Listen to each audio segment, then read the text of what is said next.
लाठीचार्ज करके जो आरक्षण विरोधी जो सत्ता में जो लोग बैठे हुए हैं उन लोगों ने गरीबों पर लाठी चला करके अपना पहचान कर लिया कि सरकार में जो बैठा हुआ है वो आरक्षण विरोधी लोग है, मनुवादी लोग है। जहानाबाद में भी चला, पटना में भी चला और जहाँ कहीं भी देश में लाठी चली है तो उसका पहचान हुआ है।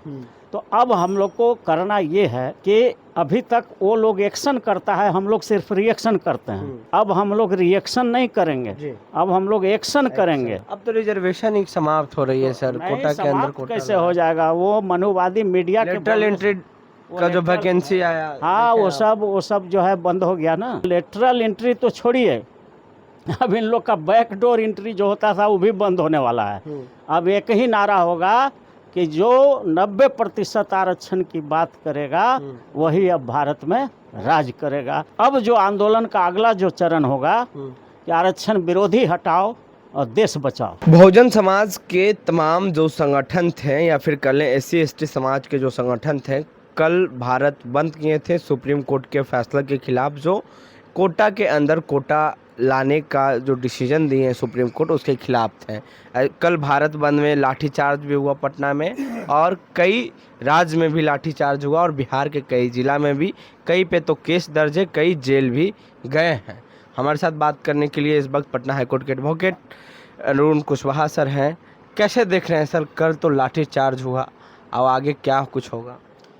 देखिए, आपने जो कहा कि SC ST के संगठन भारत बंद कर रहा था, ये आपका बिल्कुल गलत बात है।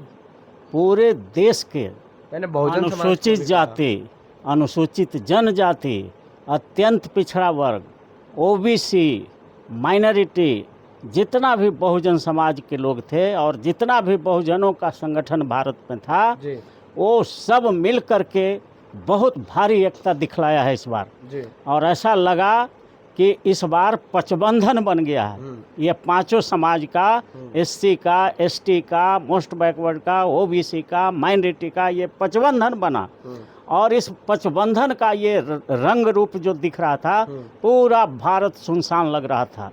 और सारे लोगों का अब सवाल ऐसा हो रहा है ना कि इन पांचों वर्गों की संख्या भारत में 120 करोड़ है, 90% आबादी है। और 90% आबादी जब बंद का आह्वान कर दिया तो नेचुरल था कि भारत बंद था। और ऐसा लगा भी सब जगह रोड पर। ये बहुत बड़ा काम हुआ है। भारत बंद के माध्यम से ये जो पांचों भाइयों में, जो हम लोग 5 भाई शोषण के शिकार हैं, जिसमें सबसे ज़्यादा शेड्यूल ट्राइब के लोग शिकार हैं, शेड्यूल कास्ट के हैं, अत्यंत पिछड़ा हैं, उसके बाद OBC है, माइनॉरिटी है, ये जो हम लोग पांचों भाई हैं, ये शिकार हैं हम लोग शोषण का। न हम लोगों को न्यायपालिका में जगह मिल रहा है, न कार्यपालिका में मिल रहा है, न विधायिका में मिल रहा है, न नेशनल मीडिया में मिल रहा है, न धन में मिल रहा है, न धरती में मिल रहा है, न राज में मिल रहा है, न पाठ में मिल रहा है। तो हम पांचों भाइयों का दुर्दशा एक ही है। और वो जो मनुवादी लोग हैं, जो आरक्षण विरोधी ताकतें हैं भारत की, हम पांचों भाइयों का हकमारी कर रहा है। तो हमारी जो ये लड़ाई हुई अभी कल, ये एक एकता का प्रदर्शन हुआ। और ऐसा लगा कि अब भारत में अगर 5 भाई में से किसी एक भाई पर जुर्म होगा तो बाकी चारों भी एकदम खड़ा हो जाएगा, चट्टान की तरह एकता कायम करके खड़ा होगा। और ये मैसेज जो गया है, ये बहुत बड़ी मैसेज है।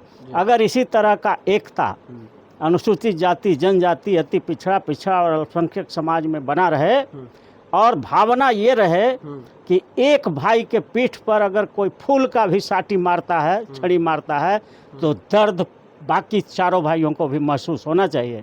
और इस एकता के साथ पूरे देश में जब बहुजन समाज के लोग एक होंगे, जब आरक्षण समर्थक समाज के एक हो जाएंगे, तो नेचुरल है कि पार्लियामेंट के चुनाव में एक भी सीट आरक्षण विरोधी लोग नहीं जीत पाएगा, और ना आरक्षण विरोधी पार्टियां जीत पाएगी।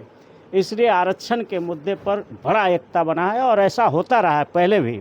90 में भी जब मंडल कमीशन लागू हुआ था भारत में, BP सिंह ने लागू किया था, तो मंडल कमीशन के नाम पर पूरे देश का अनुसूचित जाति, जनजाति, अति पिछड़ा और अल्पसंख्यक सब एक हो गया था। और जब एक हुआ था तो आपको याद होगा कि बिहार में 54 सीट था उस समय। बिहार और झारखंड एक ही था लोकसभा का। 54 में 53 सीट हम लोग का जन मोर्चा जीत गया था उस समय MP में। ऐसा लग रहा था कि अब तो उच्च जातियों का वर्चस्व ही खत्म हो जाएगा भारत से। लेकिन फिर बाद में कुछ ऐसे लोग आए जो हमारा आंदोलन था एकता का, उसको तोड़ने का प्रयास किया। एससी को एसटी से लड़ा दो, एसटी को ओबीसी से लड़ा दो, अति पिछड़ा को पिछड़ा से लड़ा दो, माइनॉरिटी से पूरा सब को लड़ा दो। तो ये फूट डालने का आरक्षण विरोधी ताकतों ने शुरुआत फिर कर दिया। आज के दिन में हम आपसे पूछते हैं, देश के 120 करोड़ जो SC ST MBC OBC minority के लोग हैं, उनसे हम पूछते हैं कि तुम मुसलमानों से क्यों लड़ रहे हो? मुसलमान ने तुमको न्यायपालिका से बेदखल किया हुआ है क्या? मुसलमान तुमको नेशनल मीडिया से बेदखल किए हुए हैं क्या? मुसलमान तुमको विधायिका से अलग किए हुए हैं क्या?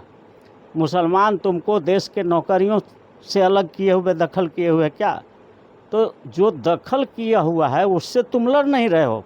जो आरक्षण विरोधी ताकतें हैं, मनुवादी ताकतें हैं भारत का, वो इन सारे जगहों पर कब्जा किए हुए हम लोग का हकमारी कर रहा है और हमको लड़वा दे रहा है मुसलमान से।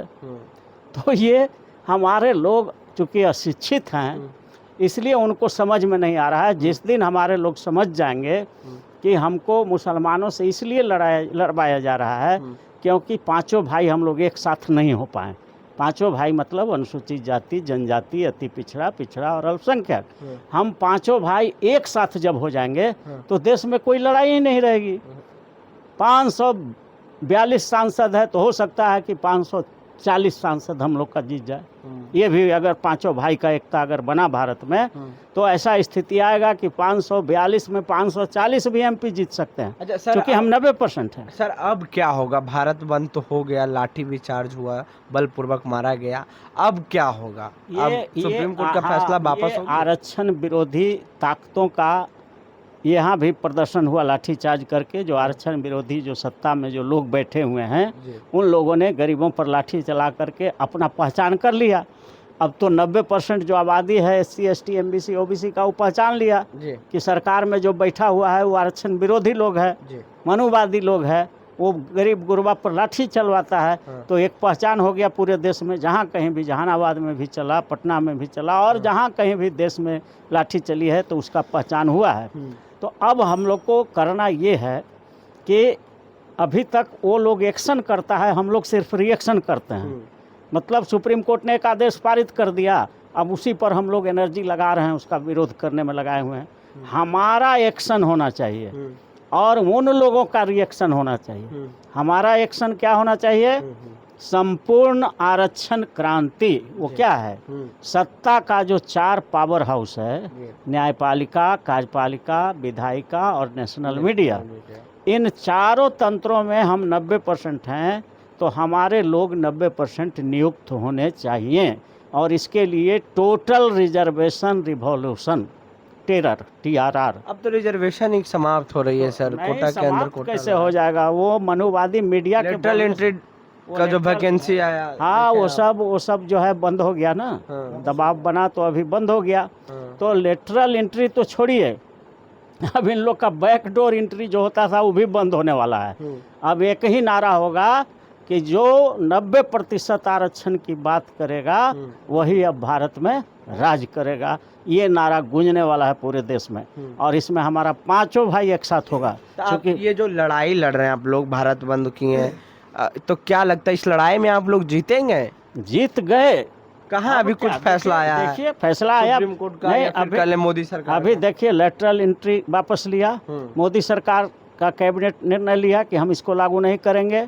उसके बाद प्रधानमंत्री खुद खड़ा होकर के बोला है अब जो आंदोलन का अगला जो चरण होगा कि आरक्षण विरोधी हटाओ और देश बचाओ।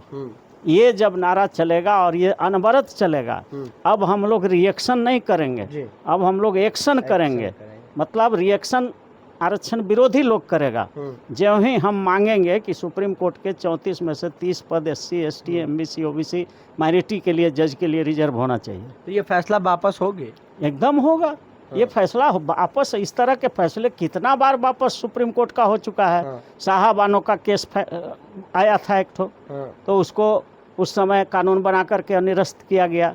उसी तरह से SC ST के एक्ट को कमज़ोर किया गया था सुप्रीम कोर्ट के द्वारा। तो उस समय ये पार्लियामेंट से कानून बना के उसको निरस्त किया गया सुप्रीम कोर्ट का। उसी तरह से अभी हाल ही में हुआ था कि चीफ जस्टिस चाह रहे थे कि हम भी रहेंगे चुनाव आयोग का जो टीम बनेगा उसमें, तो उसको भी चुनाव आयोग को चुनने वाला जो टीम होगा उसमें हम रहेंगे, तो उसको भी कानून बना करके बदल दिया गया। तो इसलिए ऐसा कुछ नहीं है, यहाँ लोकतंत्र है। भारत में जज तंत्र नहीं है, यहाँ डेमोक्रेसी है, जजोक्रेसी नहीं है। तो यहाँ जब डेमोक्रेसी है, लोकतंत्र है, जनता का राज है और जनता का चुना हुआ प्रतिनिधि पार्लियामेंट में है, तो अंतिम फैसला पार्लियामेंट करेगा। इसलिए ये जजमेंट कोई मायने नहीं रखता है। ये जब पार्लियामेंट चाहेगा तो इसको निरस्त कर सकता है और अधिनियम ला करके निरस्त करके उस अधिनियम को भारत के संविधान के 9वीं सूची में अंकित कर देगा, तो देश का कोई न्यायालय उसे टच नहीं कर सकता है। तो ये प्रोविजन है। शुक्रिया सर बातचीत करने के लिए। तो अरुण कुशवाहा सर थे पटना हाई कोर्ट के एडवोकेट। इनका साफ कहना है कि हम लोग की जीत होगी, अभी तो लड़ाई शुरू हुई है और एक कानून बनेगा और कानून के तहत जो सुप्रीम कोर्ट का फैसला आया है वो निरस्त होगा। कई एग्जाम्पल इन्होंने दिया है और इन्होंने कहा है ये लोकतंत्र है, राजतंत्र नहीं है, ये जनता का राज है, यहाँ जनता चुन के भेजती है जनप्रतिनिधि को, तो ये जो मामला है वो निरस्त हो जाएगा। बहरहाल हमारी बातचीत में आपकी क्या राय है, प्रतिक्रिया देने नीचे कमेंट बॉक्स में, फेसबुक पे देख रहे वीडियो को शेयर कर लें, यूट्यूब पे देख रहे हमारे चैनल को सब्सक्राइब कर लें। बहुत बहुत धन्यवाद।